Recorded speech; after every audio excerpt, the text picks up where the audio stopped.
Hey guys, welcome back to another episode of Control Alt Career. I'm your host, Jennifer Ong, and in this podcast, I interview people who have taken a leap of faith and pursued an alternative career path in Asia. If you don't know me already, I'm a two-time career switcher and pivoted from BlackRock to fashion startup to now career change coach, where I focus on helping high achievers unhappy with their perfect on paper jobs find direction in their career and pivot into a perfect for you job. So if this sounds like you and you're looking for some help, send me a message.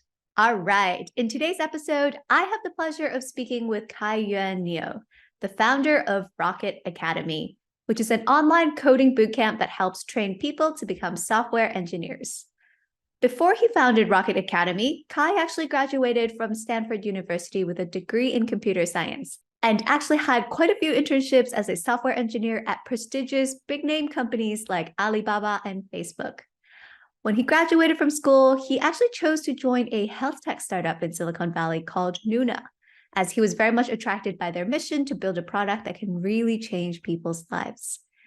After a couple years, he felt drawn to return back to his home country, Singapore, and started his very first company, Project We Forgot, which is focused on helping families of people with dementia to access support, knowledge, and caretaking services. He then pivoted into building Rocket Academy to help build the next generation of engineers. So how did this all go down? What was the thinking behind this dramatic pivot? And why did he decide not to go for full-time jobs at these big, prestigious tech companies like Facebook? I'll hand over to Kai now to share his story.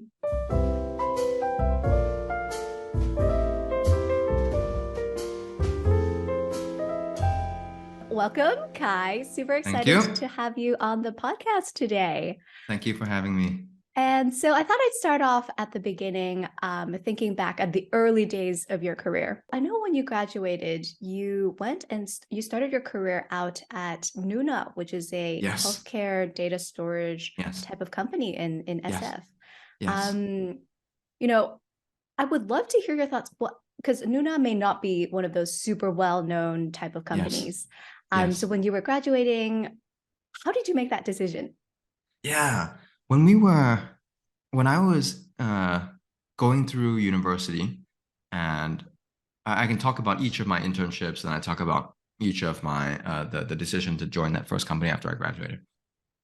So the first internship that I did, which was Alibaba in Beijing, that was super lucky. And I think this is something we see for Rocket Academy, our graduates as well. They train to be software engineers and they go on and apply for their first job as a software engineer, not necessarily having any experience in the tech industry whatsoever.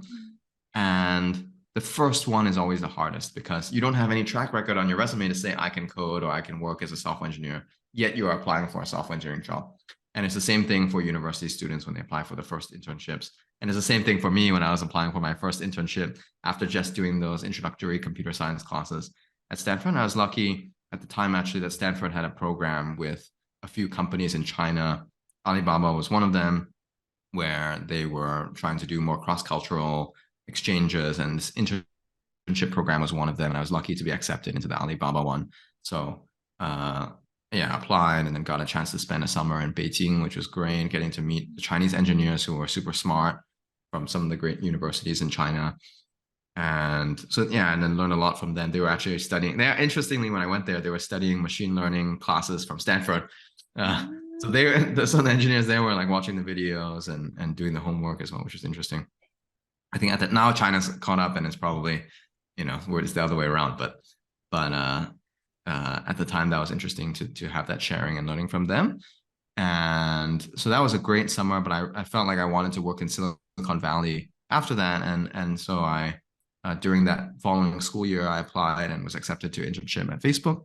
And this was in their California Menlo Park office, which is a great experience. I think both of those summers, both at Alibaba and Facebook, I felt like I was thrown into the deep end because despite taking the computer science classes at Stanford, I still felt like I didn't know the practical engineering techniques that I needed to succeed as a software engineer in these roles. So super lucky to have mentors and friends at these places that I went who were patient and were able to guide me. And after that first internship at Facebook, I actually had so this is wow, there's a lot to dig up here. But I actually had thoughts that maybe I wanted to go into business. I had joined the business fraternity, and because I felt like my goal was to build products, and that's why I wanted to study engineering. But I realized that building products was not just the engineering, it was also the business side of things, being able to launch it, go to market it, sell it. And so I had some thoughts between after that internship at Facebook that maybe I wanted to do management consulting, Oh, because wow. I thought that maybe I should learn more about the business side of things so that I can, I generally can code, but maybe I want to balance out my skill set more. Mm. But turns out I didn't get into maybe I didn't prepare enough for those case interviews, but I didn't get the jobs that I had applied for in management consulting. And so I was thinking about, hey, what I wanted to do next. And actually the opportunity came up that I got a return offer that summer from Facebook to go to their New York office, which is where my sister was living at the time. And I had never lived in New York before. And I thought then, okay, I received some advice around that time that, hey, if you want to work in tech, they recommended staying technical for as long as possible, because I don't know, I guess the technology is always changing, as we can see now with the AI trends.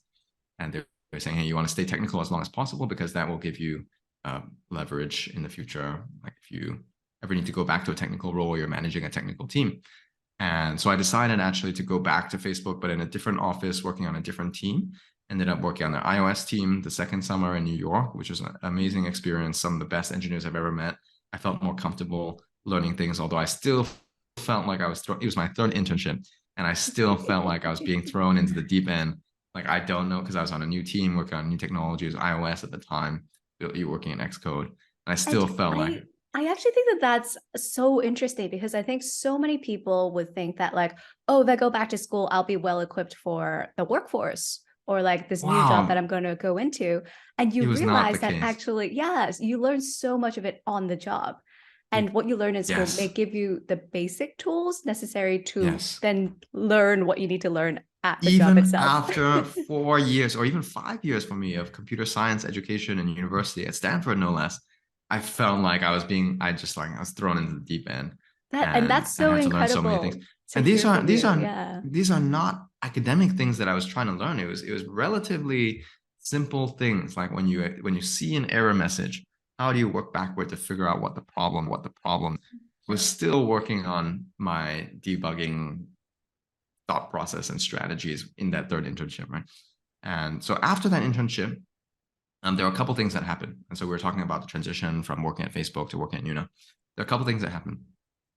One, which I need to point out up front, is that I did not get a full-time return offer after the second internship. And that is, I was very disappointed at the time, because I felt like I'd worked really hard for it. And part of it was personal things that came up during the first and second internship. But I'm not going to delve into those details. But the bottom line is that I didn't get a return offer.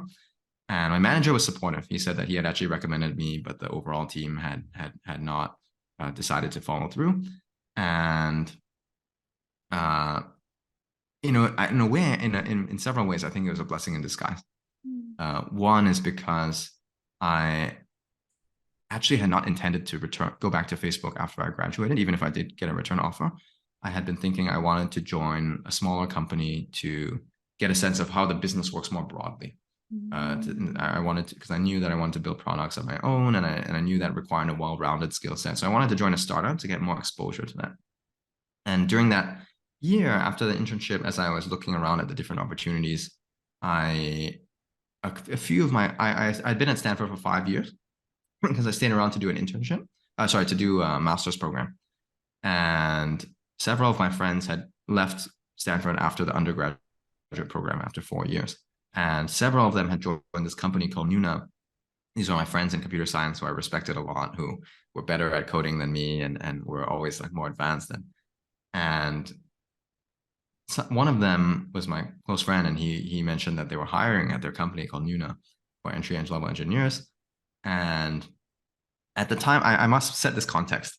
At the time, there was this, I think, quite prevalent mentality among the computer science graduates at Stanford that I think is And we must also keep in mind that that time, 2014, 2015, was a very boomy period in Silicon Valley. So the companies were all growing. There's a lot of investment coming in.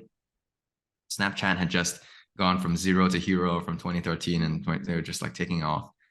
And at the time, there was this mentality that the big companies will always be there. And so if you want to apply for a job at these big companies, and keep in mind that these big companies, the FANG companies, they employ way more people in the US than they do in places like Singapore and even Asia, and especially on the engineering side.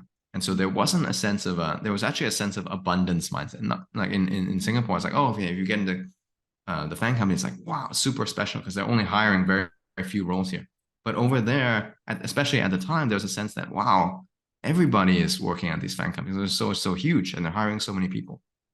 And so at the time, as graduates, we were feeling like, okay, you can always go to these big companies because they will always be there. Since we're young and we want to make a change, why don't we try our hand at joining startups that have the potential to get huge? And then you can also, there's this also potential, if the startup works out really well, then you have all these glamorous stories of the early employees getting good exits and outcomes and all that stuff. And that's actually what happened with our friends who joined Snapchat, with some of our friends who joined the early years of Snapchat. Yeah. It was interesting because among some of my friends when we were graduating, we had this joke among us. We would say, do you want to make a difference in the world, or do you want to work at Snapchat? Because, as we know, Snapchat makes these disappearing photos and they're super popular. Of course, they're worth billions of dollars now. Obviously, they're making a huge difference in the world. But at the time, we had this thinking that like, oh, it's just another social media app. Like, don't you want to do something more like meaningful? And at the time, I was thinking of areas like healthcare and education and food and housing. And so when this opportunity came up to join Nuna with these friends that I really respected and I really loved working with a team that was really experienced, there were about 20 engineers when I joined, and most of them had come from the big tech companies and had a wealth of experience. I felt like the interview process really showed me how much I could learn from working there. I was smitten, and I was like, oh, I need to go work here. And so the team was great. Learned a lot from them. I worked there fascinating. And I think your decision there was a lot of where can I learn the most in the shortest amount of time? Yes. And where can I join a company where I really respect the people working It came down there? to three things for me. One was, do I align with the mission? Because I was one of those people making that joke, right? Do you want to make a difference in the world, or do you want to work? And so the mission really aligned with me because they were trying to make healthcare more affordable and higher quality in the US. Huge mission. They're still chipping away at it, but that really aligned with my personal motivations. Second was, do I feel like I can learn a lot from the team? And at that time, as a fresh grad who, I changed my mind again. I thought I wanted to do business when I was in my final year, but then I changed my mind, decided I want to stick with coding. And I felt like I could learn a ton from this team. And I indeed did learn a ton from this team. I'm super grateful. I felt like that, all the internships plus Nuna combined, was really my foundational education in software engineering, which I hope to share more at Rocket Academy with our students nowadays. So can I learn from the team? And the third thing is, do I enjoy the team and get along with them and enjoy coming to work every day? And that was certainly the case with my friends who were working there, as well as the interviewers that interviewed me, who I thought were fantastic and super kind. I had a great experience there. Very interesting. Wow. And I think that that's very different from other 20-some-year-olds looking at their first job, where a lot of them tend to look into, prestige or stability or pay. Yeah. So I think it's really interesting how actually, I do want to address some of those concerns or some of those thoughts, because those thoughts I think it's only because those thoughts were checked in the back of my mind that I could think about those three things I mentioned earlier, right? The mission, the team, and the social aspect of it. The mission, the learning, and the team, essentially.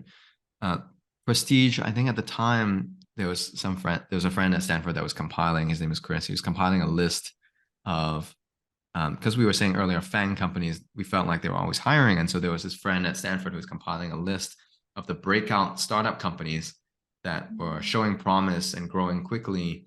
And And so a lot of people wanted to join these startup companies because they were growing, yet they were also stable enough that it didn't seem like they were going to disappear tomorrow. And in terms of compensation, all of these startups were well funded because there's that boom period in Silicon Valley. So they had a lot of money and were able to pay relatively market rates. Yeah. Yeah. And so the pay was not an issue. The prestige was also not an issue because there were many of these companies that were fast growing, and stability was also not an issue. Yeah. Amazing. So was that kind of like the dream job going into it? If anything, at the time, many of these startup companies, whether it was Uber or Airbnb, or the earlier ones, right, Pinterest, Uber, and I guess those were slightly later stage at the time already. If anything, these fast-growing startups had more prestige than the big tech companies at the time because of the sense that, okay, the big tech companies are always hiring and a lot of people are You going to the always big go tech back companies. to it down the road. Yeah. Makes sense. So it sounds like a dream job going into Yeah, this. it's a dream job. I've done so much there and I'm so grateful. Amazing. And so what made you decide to move on from it? Yeah. Uh, I love this conversation. It's like thinking of all the life choices that I made in the last decade. So Semi-therapy. yeah, after about a year working at Nuna, I felt an itch, and the itch came from the fact, partially from the fact that I learned so. I felt like the team had supported me so well at Nuna, and I had learned so much that I was thinking, okay, what's next for me? And it it was more of a um, personal decision than anything. It was um, when I had finished national service in Singapore and I had gone to university at Stanford. The first week at Stanford, we had this reflection with our freshman friends, and we went out to this central part of campus, and we did this exercise called hopes and dreams. And everyone went around the circle sharing their hopes and dreams for their time at Stanford. And everyone had great things to share. I really loved that activity. And the thing that I shared at the time, and I only realized this when I was doing the exercise, was that I hoped that I didn't lose touch with Singapore, because I felt like I'd been a Singapore citizen and my whole life, my family, whole family, extended family is Singaporean, but I had never lived in Singapore other than national service. And, and doing national service gave me a taste of it, but I still felt like, wow, there's so much about Singapore that I feel like I need to know for my own personal identity reasons. And so I had set an internal expectation for myself that within 2 to 4 years after graduating, I knew I wanted to work in Silicon Valley, but I set an expectation that within 2 to 4 years, I might want to move back to Singapore and get to know Singapore better. And after about a year after graduating, working at Nuna, I was like, oh, maybe the time is coming, because I felt like I felt more independent as a software engineer at the time than I had ever felt in my internships and even coming out of university. And I felt like, okay, now might actually be the time where I consider going back to Singapore, because I know I can code. I know I can be a software engineer. And now I want to see what I can contribute in Singapore. So I stayed on for another year or so at Nuna, but was preparing my move back. And when I moved back to Singapore, and yeah, that's the next step. Yeah, so tell us more. So when you were, planning your move back, did you have a job lined up already? Yeah. Or were you already thinking like, I'm going to start my own company? Yeah, I was thinking I wanted to start my own company. So when I was in the final year in Silicon Valley, there was in Singapore, there's this startup, what do you call it? I would say startup ecosystem partner called Block 71. They're based at Ayaraja. They also co-run a few incubators, etc. But they provide office space and startup support in Singapore, Jakarta, and San Francisco at the time. And I think they may be even in Vietnam now, if I'm not wrong. But at the time, they had this nice office in San Francisco, very close to where I lived and worked. And it was open to Singaporeans who are working on startups to go and work there, just like work out of that space, which was amazing opportunity. And so after work and on weekends, I would pop by that office and just be brainstorming startup ideas and be thinking about, hey, what I wanted to do when I came back to Singapore. At the time, this was 2017. I didn't find companies in Singapore that I was particularly excited about working at as a software engineer at the time. And I thought that, okay, several of my friends have started companies in Silicon Valley. I'm moving back to Singapore. I felt like Singapore and Southeast Asia were growing in terms of their digital economies. And I felt like there must be opportunity for me to apply my software experience to build software products that are helpful for the community in Singapore or Southeast Asia. And I had a hypothesis at the time to build something in healthcare. The initial idea was to build something like Google Docs for healthcare, for our families to manage the care for older adults with chronic conditions. And so I moved back to Singapore on that premise. And then there's this long startup journey that I don't have to go into all the details right now. But long story short, that initial healthcare idea didn't work out. We pivoted a few times. Ended up it's called Project We Forgot. And for the most of that time, I was working with a friend called Melissa on this company called Project We Forgot that was building communities for families with loved ones with dementia. And so we were trying to help them. Trying to help them find resources and connect with each other for support. Ultimately, turned out that wasn't a great business, which is why I ended up moving on from it. But yeah, I learned so much about dementia during that time and the caregivers, and I have so much respect for them as they go through that process. And what did you learn in the process about why it didn't work? Yeah, I think ultimately we were not solving the biggest need that caregivers had. And the biggest need that caregivers of people with dementia have, to my understanding, is actually physical support, physical care, physical respite care and support.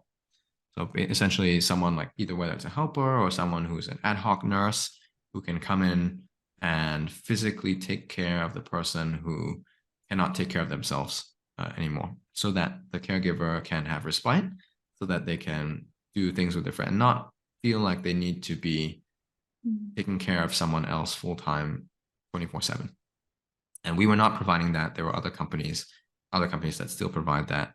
And yeah, they didn't need a digital service. They didn't need more information per se, although that didn't hurt, but it's not something that was so urgent that they needed to pay for it, right? They didn't even need something even more helpful, like communities of other caregivers. It is helpful, but it's still not the most urgent need. It's as the anecdote goes, it's more like a vitamin rather than the painkiller. Yeah. So that's what we realized, and we had ideas to potentially pivot into being a marketplace for these services. But I also felt like we weren't the particular neither of us were doctors. We weren't the particular experts in that space, and so I decided, hey, maybe it's time to move on. Okay. Yeah, so that was about a year. That's about a year after working on that. Got it. Lots of lessons learned. I'd love to understand, because sometimes also knowing when to move on is a skill in and of itself. How did you know? At what point did you realize, okay, now it's just time for me to let this go?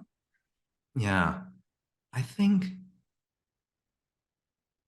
I had been so positive about the idea since the start, because going back to that joke that we used to make in university, right? Do you want to make a difference in the world, or do you want to work at Snapchat? And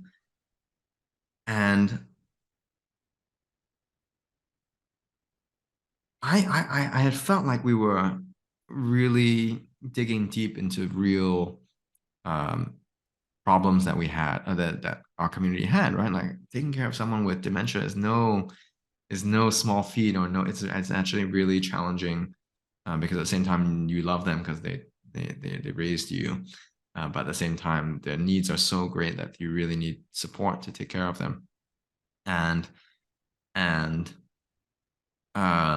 So I had been super motivated throughout the whole time, and we were looking at ways in which we can monetize. Initially, we thought that, okay, we'd build a large community and monetize based on ads, but we never ended up building a community that was large enough, probably because we were not solving the most pressing need that these caregivers had. And I think about a year into it, it was partially a time factor. It's partially like, okay, we've been working on this for a year. Where are the results? And we didn't have a huge community, and we didn't have that many users. We're not making revenue at the time. And we would have these ideas to pivot, but then then when the business is not going well, then the co-founder, it exposes more tensions within the founding team. And so given those tensions, given the state of the business and a more sober reflection on what business we actually had, then that was when I decided, okay, I think it's time to move on and reset. Got it. Got it. Okay. Wow. I'm sure that was not have been an easy decision though, because I think, you came in with such grand ideas and a problem that you felt very passionate about. So never easy to decide when to move on. So after that, were you thinking I'm gonna go back to a job, or were you thinking, oh, I'm just gonna take a break and Yes, maybe after I'll that, explore a I knew different I wanted business? I wanted to go back to a job. I knew I still wanted to be an entrepreneur, but I didn't have ideas, and I didn't want to just jump into some random idea and end up in the same situation. And at the time, the opportunity came up to work in Indonesia, which a friend had was starting a startup there and building a startup there, and I had always living in Singapore and working in the startup scene. People were always talking about Indonesia as this huge market next to Singapore, and this was 2018, and so I just jumped on it. I thought that, hey, this is a great opportunity to learn about Indonesia, to work with my friend who's building similar to Nuna, right? Working with friends, building startups. I got really excited at that, and I wanted to work with these friends, and yeah, so that ended up being an amazing experience. I wanted to learn about Indonesia. It checked 3 boxes for me. One is learn about Indonesia and the language and culture and the market. 2 is work with friends. And 3 is work at an early stage company, because I knew I still wanted to do startups, and I wanted to get, Nuna was a Series A stage company by the time I joined, and this company in Indonesia was a seed stage company, so earlier stage. And I wanted to learn from other friends and founders that I respect about, hey, how to manage a company at that stage. So those 3 boxes were checked. It was a fantastic, phenomenal experience living in Jakarta and getting to feel all that energy. It's 2018, 2019, right before COVID. There was a lot of venture capital flowing in. So companies were growing and people were excited, and there's a lot to learn about the place. Yeah. So at the back of your mind at that time, you were still thinking, down the road, I'm still going to build a business. So let me go learn how to build a business by working at a seed stage startup. Yes, and I didn't know how long I wanted to stay. I thought that, hey, if this company is growing well, I would love to stay. And after about a year into it, I felt like, okay, if I am, after about a year into it, I felt like, okay, the company was facing some headwinds at the time in terms of growth. Of course, they've overcome them now, and they're now continuing to grow.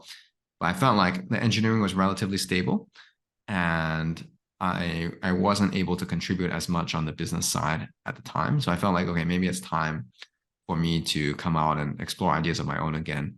And so that was after about a year working at didnt. It was a great experience.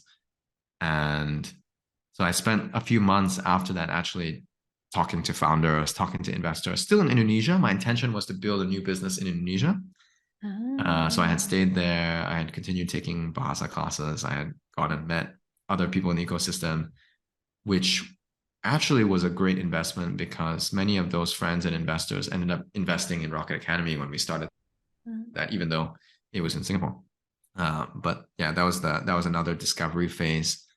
And yeah, after roughly 6 months of ideation and brainstorming, and I stumbled upon the idea for Rocket Academy. My intention at the time when I left didnt was not to go into education. I had not thought that. I had actually been looking at areas like logistics and e-commerce, because those were booming in 2019 in Indonesia, and there's a lot of capital flowing into those areas. But I always felt like I needed a co-founder who really understood those markets, and even Indonesia, better than me, to be the CEO, and I would be the tech person. But I never found that right combination, that co-founder. And there with a co-founder, there's so many ways in which there's so many boxes to check that it's really difficult to find the right person. And when I stumbled upon the idea for Rocket Academy, a lot of things clicked for me.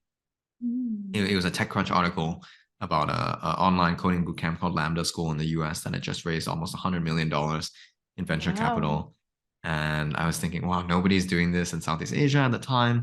And at my background as a software engineer, tech guy who enjoys teaching, I felt like it was a really good fit. And I felt like the market had a demand for this because companies found it really hard to find enough good software engineers to hire to build their tech products.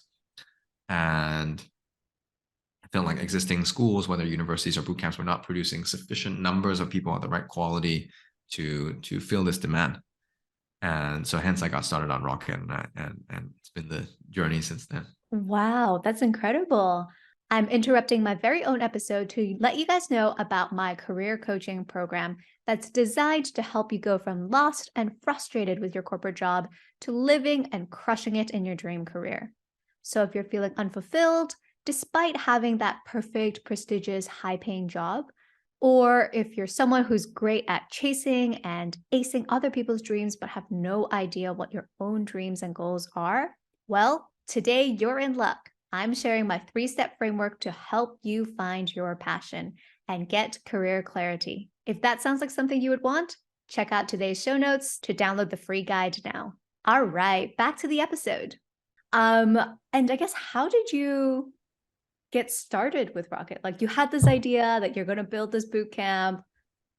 How did you take it from like an idea into like the first customer? Were you like, yeah. And at that point in time, I know you were based in Indonesia. So were you thinking, oh, Yeah. maybe I'll build it in Indonesia?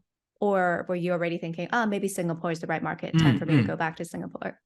Yeah, I very quickly decided that Singapore was the right market. One, because my my fiance at the time was also moving back to Singapore. She's Singaporean, but was working in Bangkok. I was moving back to Singapore. So that was one reason, the family reason. The second reason was that I felt like Singapore would be an easier place for me to get started with something like Rocket Academy, because I would be able to teach more fully in English. And generally the ability to pay Singapore is higher. So with fewer students, I would still be able to generate more revenue in that sense. And so I ended up getting started in Singapore and have stayed in Singapore actually since then. So most of 95% of Rocket Academy students right now are Singaporean in Singapore. And we're currently looking at expanding to Hong Kong as well. So haven't gone out to Indonesia yet for Rocket Academy. Hopefully in the future that's something we'll do. And to your earlier question about getting our first customer, so I knew that I wanted to do it in Singapore. We moved back to Singapore, and that's a great question, because the first wall that I faced when I started, I was like, oh, okay, how do we, now that we have this idea, we've done the desktop research about the market and we know we want to do it, how do we get our first customer? And so put up a website, use Squarespace, set up a website. At the time, I was super green on entrepreneurship. I mean, I guess there's still so many things to learn, but I didn't know much about advertising. And in fact, I didn't even think about advertising at the time. I just reached out to personal networks, to the friends that I had made in Singapore through the last few years working in startups. And I asked people, hey, do you know anyone who wants to learn coding and is interested in this? And just through I guess you call it aggressive outreach at the time, 3 students signed up. And amazing. And those became our initial students, and I'm so grateful to them because they took a chance on us when we were still starting. And was it just you teaching everything, and doing everything? It was me. I think I was lucky also at the time that there were several Singaporeans that had heard about us, whether through LinkedIn or friends of friends, and then they wanted to support. And so some people were helping out as teaching assistants. They were from the universities, or they had recently graduated, and they were helping us build curriculum. And so initially we had 3 students, and they were helping. And then in their second batch, we had recruited roughly 10 to 15 students. And so they were helping, doing some of the teaching as well. But I was still the primary full-time teacher and manager of all the students at the time. That's incredible. So that's how we got started. And did you know like what to teach? Like, did it take you some time to figure out the curriculum, or? Yeah. Interestingly, it wasn't that hard to figure out what to teach, because one, I had examples of similar, I knew we wanted to be a coding bootcamp like the school that inspired me. And so I went online, and there are all these curriculums for all these similar short bootcamp like schools online. So there's that as reference. And I referenced all those materials, but also took from my own personal experiences what I knew was all of my when I said I was thrown into the deep end and my internships and in my first job. There's so many things that I didn't know that I felt like I should have known. And those were all the things that I included in the curriculum, whether it's about version control or about debugging techniques or about testing or about how to structure your code, how to, yeah, all of these practical techniques that I felt like were not taught in university. I wanted to include in this. Interesting. And at that point in time, was General Assembly pretty big in the region? So I want to ask you that as well, because General Assembly was quite prevalent for a period of time. I remember back then, and they were also offering a lot of these like either coding classes or like PM, like product manager type of classes or UI UX type of classes. Yes. And was that around the same time as when you got started with Rocket, when they were around? Yes. And so were you worried at that point in time? Were you like, hey, I'm coming up against like a big beast who has presence globally? Yeah. I think General Assembly has been doing a great job, and they've been a brand for the last 10, almost 15 years now, I guess 12 years since they started in the US. And I think they came to Singapore when they were in 2015 or 2016, and have been, I think the Singapore government wanted them to help upskill talent in Singapore. And honestly, at the time when I started Rocket Academy, I wasn't thinking about General Assembly too much. And I'll tell you why, when we first started, because this model that we were modeling ourselves after in the US had a slightly different model, in the sense that it was pay after you get a job, and it was a longer course. It was online, and so pay after you get a job, more comprehensive, and it was online. And so there were some differentiating factors with General Assembly that made it not necessarily I'm sure our students thought about it, but I think at the time I was just so focused on getting the initial students and making sure we serve them well, that I wasn't thinking too much about the competition. I think eventually it became clearer that, oh, actually the value prop is similar, in the sense that, okay, you come to, whether it's General Assembly or Rocket Academy or other schools, the value prop is still you do this course and you get a job as a software engineer afterward.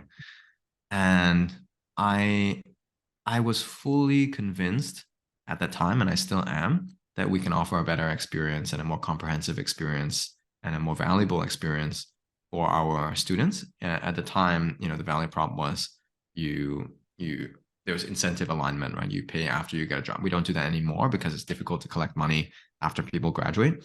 But at the time, we also offered a job guarantee. So far, everybody who's graduated, who's been applying for at least 6 months, has gotten a job. We're very happy about that. We don't offer the guarantee anymore because of operational reasons, but the placement rate is still there. And I fully believe that our curriculum was more comprehensive and would be able to train graduates that were higher caliber and able to perform well in the workforce compared to the other boot camps. Which is why I even decided to start Rocket Academy in the first place, because I thought that we could do a better job in terms of the training as well as the community aspect of building this school and brand. Yeah. Amazing. So let's dive a little bit into kind of like marketing and growth, because I think getting customers is always the hard part. Yes. So for you guys, it started off with word of mouth and, you tapping into your own network and just seeing if there was anyone interested. What was the next stage of growth after that? What were some things that really worked well for you guys? Yeah. So the free course really worked well. That was in mid-2021, where we started offering the free introductory course for people who want to learn coding. You get a free course where you're guided by an instructor, and it's 6 weeks long, right? So it's good value. And I think we got a lot of positive feedback from that course, and we kept running that course. Actually, until the course in that format until roughly mid 2022, actually. So we ran it in that format for a year. So that was good. That really helped increase the awareness and the buzz around Rocket Academy. Other growth tactics that have worked, I think PR was really helpful. So again, it comes back to word of mouth. I think especially for schools, even coding boot camps are still schools at the end of the day, just like high schools and universities are schools. And a lot of the reason why people choose schools, whether it's a high school or a university or a school or a boot camp, is about the strength of the brand, the strength of the alumni network, the strength of, right, how good is this going to look on my resume if I put this school on my, of course the teaching has to be good. That's the bottom line. That's the baseline. But beyond the teaching, it's really about the brand. And so the word of mouth is super important, because if people are saying that, hey, this is a great school, then other people will be more inclined to join. And so it took us some time to build that up. The free course was one way to grow that. And we're still offering a free introductory coding course for that reason, so people can try it out and have a good experience. The second thing was, I think it was PR around our fundraise. So a lot more people heard about us and they're willing to try us out. I think more recently, the government subsidy, the 70 to 90% government subsidy has helped a lot. So people are, especially Singaporeans, are looking on the government websites, looking for what courses are subsidized by this and make their choice based on that. So that has really helped us in terms of getting the word out. And last but not least, I think the community is huge. And by community, I don't just mean the student community. I also mean the alumni community, the community of employers that are now part of Rocket Academy's broader community. And all these advocates, we want to keep engaging them, want to keep offering value to them. And all these advocates are the ones that help spread Rocket Academy's brand and reputation. So yeah, those are and of course we still do some advertising so long as it's cost effective. But the primary levers are the ones that I mentioned earlier. But in those early days, I think that's where a lot of people struggle with, is how do you get people to even know about this free course in the early days? Yeah, LinkedIn was one of the main channels that this got started in. Yeah, so it was almost like magic. It was like I posted on LinkedIn and suddenly people started coming. But that wasn't all of it. I think we also were experimenting at the time. Yeah, we were also running some ads at the time, but I think majority of it came in through word of mouth. Interesting. And I think it's so cool because it's not just in terms of bringing in people via a free channel, but also the brand around it and spending time really building up your brand to be something that's quite prestigious, something that's quite known, which usually does take a little bit of time. And I think a lot of people tend to discount the brand building side, but I think that that's the thing that can really carry you guys forward as well. Yeah, and I'm so grateful for my team, and we have a great team who's working on growth now, and we're working on not just the short-term projects with advertising and the community stuff, but also the longer-term projects with SEO and building up our brand muscle, not just in Singapore but overseas as well. So I was browsing your website before this, and I saw that for the boot camp, you guys charge 8K for it, right? Yes. And was that something you guys started out at? Because that sounds like a lot of money. Yes. For it is not a small investment. For an average Singaporean. So I wanted to ask you, how did you convince people to part ways with their well, the money? average salaries of the students graduating from bootcamp is around 5K after they graduate, and it's only been going up in recent years. Of course, now there's the recession, but until now it's still been around that range. And so if you think about it, you're doing this course and you're getting into a job. Within 2 months you'll be able to make it back, and the career growth opportunity is essentially limitless, because software engineering and tech companies are going to continue to grow. I know now there's a short-term recession, but in the coming years, it's only going to continue to grow. And the opportunities for someone who is in this space are only going to continue to grow. So I think it's a no-brainer to invest in this and to go for this longer term thing, especially given the track record of Rocket Academy's graduates. All of them who've applied have succeeded in getting these jobs. Mm. And I know when we were talking at the beginning, before we started recording the podcast, you were talking about funnels. Yes. So was that part of the process where you were like, okay, people are maybe hesitating to pay 8K upfront because they don't know us that well yet. So let's maybe build up a funnel to lead them to that? Oh yeah, absolutely. So people don't just show up one day and like, oh, here's 8K. It's the Yeah. first day they've heard about you. I think it's a long, especially when you're thinking about joining a course that is not just a decent amount of money, which is 8K, but it's also either 4 months or 8 months of your time that you are investing into changing your career. And so that's where the introductory courses are super important at Rocket Academy. So we have a free introductory coding course for people who haven't done coding before to even just see if they enjoy it before they even decide to do something like a bootcamp. And for those who are more serious about it, we have a paid version of the introductory course, which is guided by an instructor and in a small group, so you get personalized attention. And the free one has no, is like the free one is self-guided. self-serve. Yeah, the free one is self-guided. And then there's a paid version of the introductory course, which is guided. And we charge that essentially at cost to cover our costs and for people to get a more high quality or more hands-on experience with the introductory course. And so these are funnels for having people essentially, it's almost like a free trial, or it's almost like a low cost trial to see if coding and Rocket Academy is right for you before they decide to join the bootcamp. Yeah, amazing. And I know you also mentioned you guys are expanding into other locations. Yes, we're expanding to Hong Kong. We're also doing some exploration in Malaysia right now. And so And what made you guys decide to expand outside of Singapore? Yeah, well, I mean, I think many of us will know that Singapore is a limited market. We're a small city state, and so expanding out of Singapore was inevitable for a company that wants to grow. And for Rocket Academy specifically, we want to be both global and local. We teach online, but the local community is still super important. People want to feel like they're part of a community of alumni that is going to help them throughout their careers. And so many of the software and tech opportunities are still, they're still local. And so we want to be deliberate about our expansion. We want to go city to city at a time and build up a base of community that people can feel a part of in every city that we go to. And the first city that we've chosen to go with is Hong Kong. One, because I grew up in Hong Kong and I have some familiarity with the market, but also because we believe that the tech market there, while nascent, is hungry for talent, and we believe we can make an impact there.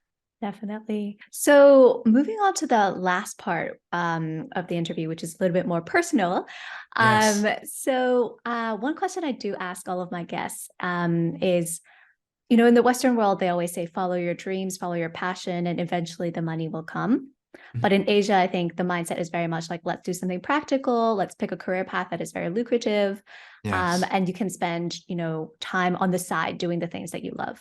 Yes. So since you've, spent time in both, a more westernized environment in the US and also in Asia, where is your head at around this? Yeah. I would say both points of view have merit, right? Both the point of view that follow your passion and you do well, and then both the point of view and the other point of view, which is that do something practical. I honestly, I'm leaning more toward the Western one. Yeah. And it's difficult for me to say this because I'm the one who did the practical thing, right? Like I studied computer science and I have this safety net of working as a software engineer. But at the same time, after working and seeing people who are in the work, many friends who are in the workforce who maybe not as happy with their current jobs or their current work, it's hard to be. Yeah, I mean, we all need to find. Of course, we need. The bottom line is we need to feed ourselves and feed our families and pay the bills. So there's that. But I think that no matter what people are doing, if they are good at it, they can make a living doing it. And one really great way to be good at something is to be passionate about it. Because if you're passionate about it and you're curious about it, you will keep learning and keep growing in that area, and you will not stop. And I'll give an example. I have a friend in Hong Kong. He's a close friend. We used to play music together, and he studied computer science and music in university. And when he graduated, he decided to go into music in Hong Kong. He decided to go be a music producer. Oh. And it's very uncommon, and it's very difficult because it's not a very traditional, there's not a very clear career path for that. Yeah, and he spent a lot of years, and he's perfected his craft, and he's now, over time, he's built his reputation working with some of the best musicians and artists in Hong Kong and China, and to produce music that, and he's won awards for like the best songs and the best production. And there are so many more examples of that, whether it's musicians or athletes or artists or people who are doing entrepreneurship or people who are building communities. And it's inspiring. It's inspiring because they love it, and they've just shown how much dedication they have to that particular thing, and they've made a living and business around it. And it's difficult. So I'd say the reason why I say both points of view have merit is because it's not one or the other is not for everyone, right? I think in order to follow your passion and make a living out of it, you have to really be dedicated and really, really, really love that thing. And like when you care about, you just know. Like for me, I know I want to build business, and now I want to do education, entrepreneurship, and it's just like I'm going to follow through with this. But for others who I think might waver or are not sure, I think it's probably easier and safer to stick to the traditional paths of jobs or vocations where you know there's going to be a stable job. Yeah. Makes sense. I love that. I love that answer. And I think it's also your tolerance for pain and uncertainty. How long can you go through those years of uncertainty before you get to that outcome? Yeah. And for a lot of people sometimes it's also, hard. For a lot of people also, there's also the financial, for everyone, there's the financial consideration, right? And so it is truly a privilege to be able to follow your passion and do that without having to worry about supporting your family per se, or those kinds of things. So I also recognize that as a privilege to be able to do that. Exactly. Cool. And any parting words as we wrap up today's episode? Any advice that you want to share with people who are thinking about becoming an entrepreneur, thinking about quitting their job to start their own company? Anything that you wish you knew earlier on? Yeah, well, I guess one of my parting words is I hope that we always say that the best learning happens on the job, and I think that's absolutely true with entrepreneurship. Every single entrepreneur I've talked to has said that they do it. And so I hope some of these sharings can help you shortcut some of that time that I spent learning about the initial lessons about the business and building entrepreneurship, about hiring, about raising money, and if I can be helpful in shortcutting more of those things for you, I'm happy to chat about them. Yeah, amazing. All right. Well, so lovely to have you here with us, Kai. And thanks for sharing so openly about your journey in your career and with building Rocket. And wish you guys all the best. Thank you so much.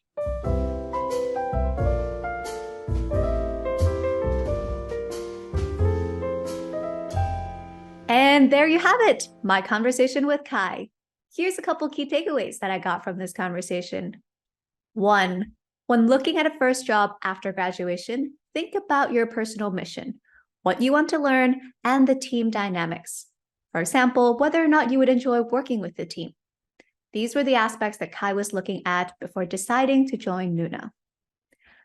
Number 2, it's okay to have competitors in the space. Your business idea doesn't necessarily have to be totally new, but you have to understand your value proposition and what makes you stand out from them.